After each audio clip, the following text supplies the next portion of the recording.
English Learners!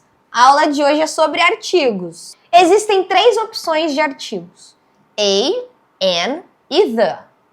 A e an, eles são artigos indefinidos, então é um ou uma. Isso, ok? O the, ele é um artigo definido, eu estou falando sobre uma coisa específica. O ou a, e também pode ser no plural, os ou as. Isso. Tipo, as O artigo definido pode usar no singular ou no plural. The, ou a, os, as. O indefinido só no singular. Só singular. Um ou uma. Qual que é a diferença de a para an? Boa pergunta. Por que a gente tem 2 para falar a mesma coisa? Não é, esse é um e esse é uma. Não, não é isso. O a pode ser um e uma, e o an pode ser um e uma também.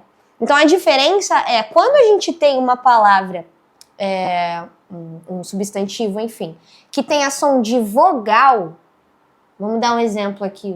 É som de vogal, presta atenção que eu falei som de vogal, não falei só vogal, ok? Apple. Apple. Tudo bem, é uma vogal porque tem a, começa com A.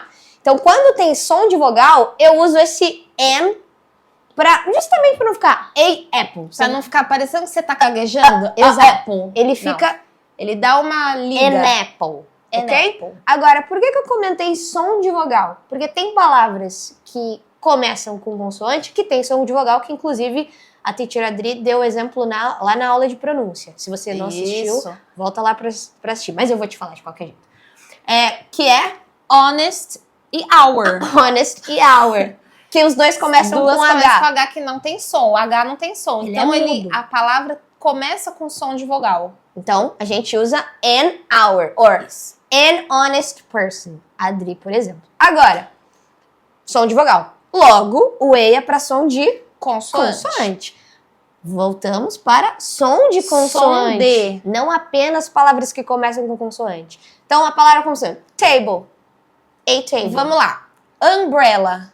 A ou N? An umbrella, porque o U tá com som de U. Mas University. university. Como que a gente fala você em inglês mesmo? You. E começa com Y e é consoante? É consoante. Então não tem som de vogal, tem som de consoante. Então é a university. Ok? Revisando, vamos lá. A e N são os nossos artigos indefinidos para falar de coisas mais generalizadas. A antes de palavras que começam com som de consoante, N antes de palavras que começam com som de vogal. Um e uma.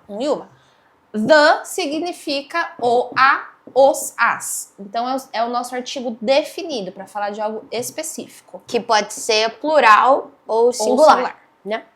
Então é isso. Até a próxima aula, English Learners.